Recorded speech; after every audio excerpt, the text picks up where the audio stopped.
చక్కటి ఒక మట్టి పాత్ర పెట్టుకోండి. దాంట్లో ముందుగా ఆయిల్ వేసుకోండి.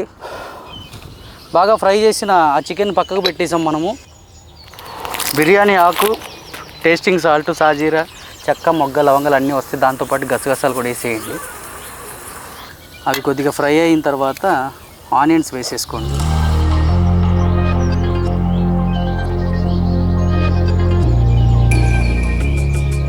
ఫ్రై అయిన తర్వాత అండి టమాటా, పచ్చిమిర్చి ఇవన్నీ కూడా వేసేసేయండి. తర్వాత కొద్దిగా కారం వేసుకోవాలి, కొద్దిగా పసుపు వేసుకోండి, ఉప్పు కొద్దిగా వేసుకోండి, ఆయిల్ ఇంకొద్దిగా ముక్కల కోసం.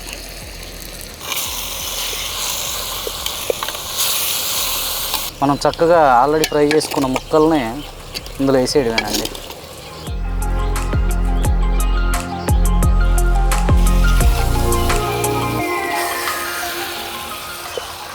ఇది కొద్దిగా ముందే వేసుకోండి.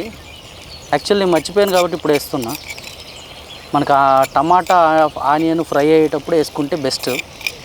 తర్వాత కొద్దిగా ధనియాల పౌడరు, మనం ముందుగా నూరి పెట్టుకున్న కొబ్బరి పొడి, ఆ తర్వాత జీడిపప్పు పొడి కూడా వేసుకోండి. తర్వాత కారపొడి, చిన్నులపై కారపొడి వేసుకుంటే అద్భుతమైన టేస్ట్ వస్తుంది అన్నమాట కూరకి.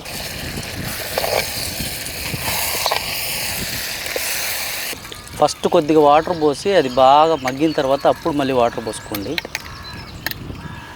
ముక్కలు మునిగే వరకు నీళ్ళు పోసుకుంటే కొద్దిగా బాగా ఫ్రై అవుతుంది కూర.